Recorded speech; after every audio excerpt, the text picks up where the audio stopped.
Yeah, I mean, this type of thing happens, though. I mean, look at the whole R. Kelly situation. Yeah, that's one confusing one for me.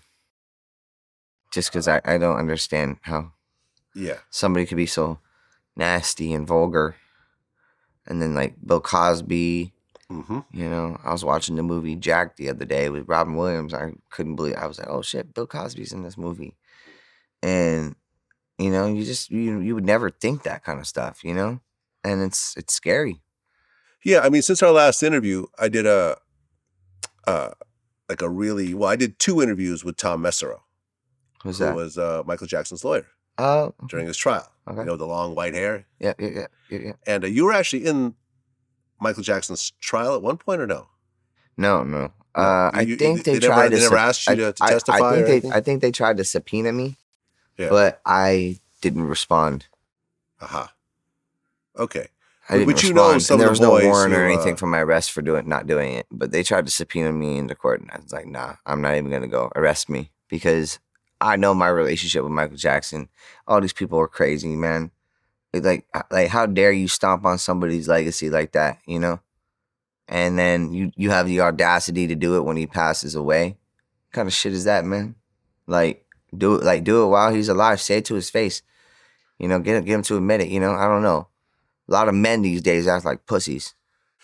Yeah, I mean, we broke down the whole trial and how it kind of came together. I didn't realize, because it was so long ago, that similar to the R. Kelly situation, the Michael Jackson arrest was because of was triggered by a documentary, right? A documentary came out, and then in the documentary, there was some allegations, and then next thing you know, the sheriff's office is raiding his house and everything else like that. And, Tom Mesereau said it was one of the most unfair trials he's ever been in. You said that the prosecution is a travesty of justice and one of the most mean-spirited attacks on an innocent person in legal history. That's how I feel about that case. Yeah. I think the way the prosecution constructed this case, the way they charged this case, the way they presented the case was an absolute travesty of justice.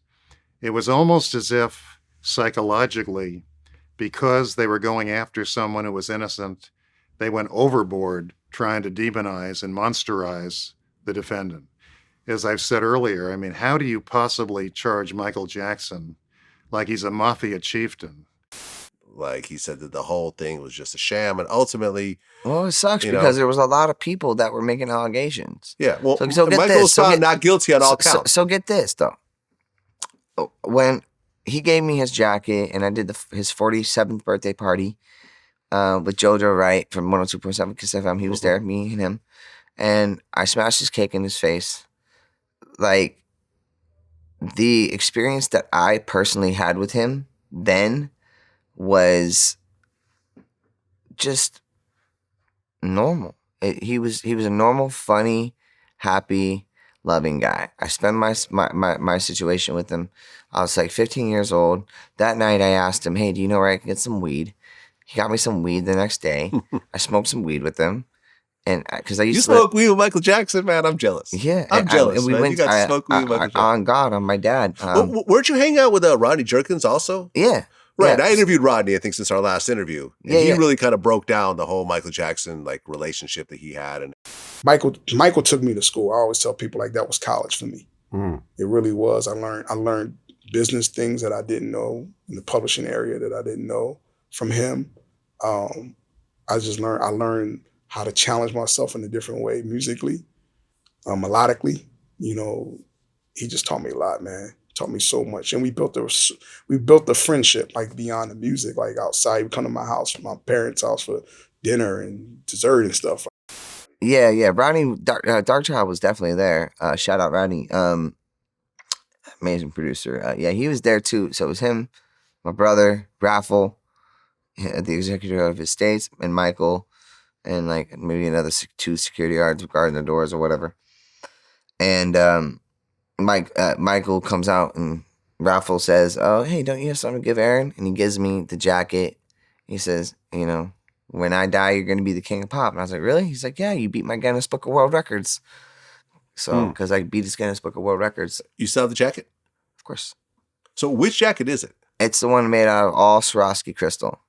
So if you just look up Aaron Carter Michael Jackson jacket, you can find it real quick. Okay, so it's all white, but then on the arm it's got the military bars and the three. Yeah. Okay. Yeah, so he gave that to me, and he's like, "You're the king of pop when I'm not here." I was like, "Okay." I didn't even like take it too seriously. So yeah, man, you look so happy in this jacket right now. yeah, no, You're I mean, just like cheesing it up, cause like, which makes sense. Anyone would, you know what I like, mean? come on, I was able to get Michael to give me his jacket. Like, That's dope. who else has ever done that?